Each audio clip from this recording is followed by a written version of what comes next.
क्या आप जानते हैं कि जिस खामोशी को आप सब्र समझ रहे हैं, वो असल में आपकी रूह का कत्लेआम हो सकता है? क्योंकि हर समझौता सब्र नहीं होता। बाज़ औक़ात ये सिर्फ हालात के सामने हथियार डालना या अपनी बुज़दिली और मजबूरी को खूबसूरत नाम देना होता है। आपकी ये बात इंसानी नफ्सियात और जज्बाती हकीकतों की अक्कासी करती है। हकीकी सब्र और महज समझौते में एक बहुत बड़ा फ़र्क होता है, जिसे समझना ज़रूरी है। हकीकी सब्र बेमुकाबला जबरी समझौता। हकीकी सब्र ये वो अंदरूनी ताकत है जहाँ इंसान हक पर होने के बावजूद किसी आला मकसद या ज़हनी सुकून के लिए खुद पर काबू रखता है और अल्लाह पर तवक्कुल करता है। इसमें इंसान अंदर से टूटता नहीं बल्कि मजबूत होता है।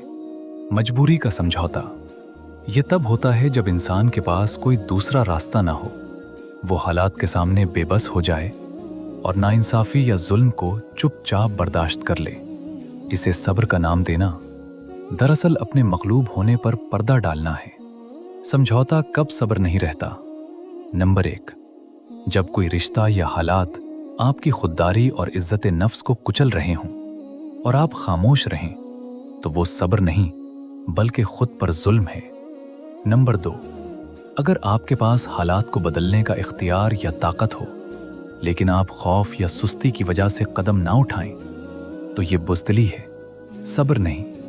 नंबर 3, सब्र दिल को इत्मीनान देता है, जबकि ज़बरदस्ती का समझौता इंसान को अंदर ही अंदर दीमक की तरह चाट जाता है और रूह को अधूरा कर देता है। जब हम बुज़दिली या मजबूरी को सब्र का नाम देते हैं, तो हमारे जहन पर क्या असर पड़ता है? जब हम खौफ की वजह से समझौता करते हैं और उसे सब्र कहते हैं, तो वो गुस्सा अंदर ही अंदर जमा होता रहता है, जो बाद में डिप्रेशन या एंग्जाइटी की शक्ल में बाहर निकलता है। नफ्सियात में एक इस्तिलाह है जहां इंसान बार बार के समझौतों के बाद ये मान लेता है कि वो अब हालात बदल ही नहीं सकता, हालांकि वो बदल सकता है। 3 वाज़ेह निशानियां। आप कैसे पहचानें कि आप सब्र कर रहे हैं या सिर्फ समझौता? निशानी नंबर 1, अगर फैसले के बाद दिल में सुकून है तो वो सब्र है। अगर रातों की नींद उड़ गई है और अंदर आग लगी है, तो वो ज़बरदस्ती का समझौता है। निशानी नंबर 2, सब्र में इंसान दूसरे को मौका देता है, लेकिन अगर दूसरा इंसान आपकी खामोशी को आपकी कमजोरी समझकर मुसलसल आपकी हदें पार कर रहा है, तो आप समझौता कर रहे हैं। निशानी नंबर 3, सब्र के पीछे एक उम्मीद होती है कि वक्त बदलेगा। मजबूरी के समझौते के पीछे ये मायूसी होती है कि अब कुछ नहीं हो सकता, मेरी तो किस्मत ही ऐसी है। बॉस का नाजायज गुस्सा या ओवरटाइम सिर्फ इसलिए बर्दाश्त करना कि नौकरी चली जाएगी और उसे सब्र कहना गलत है। ये माशी मजबूरी का समझौता है। किसी ऐसे रिश्ते में रहना जहां रोज इज्जत नफ्स मजरूह हो रही हो, लेकिन माशरे के डर से चुप रहना सब्र नहीं बल्कि अपनी जात पर जुल्म है।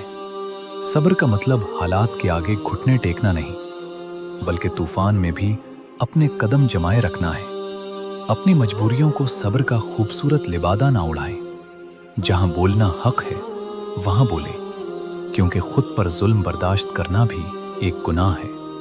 जिंदगी में ये पहचानना बहुत जरूरी है कि कहां हमें खामोशी से वक्त गुजरने का इंतजार करना है, जो कि सब्र है, और कहां अपने हुकूक के लिए आवाज उठानी है, जो कि जुर्रत है।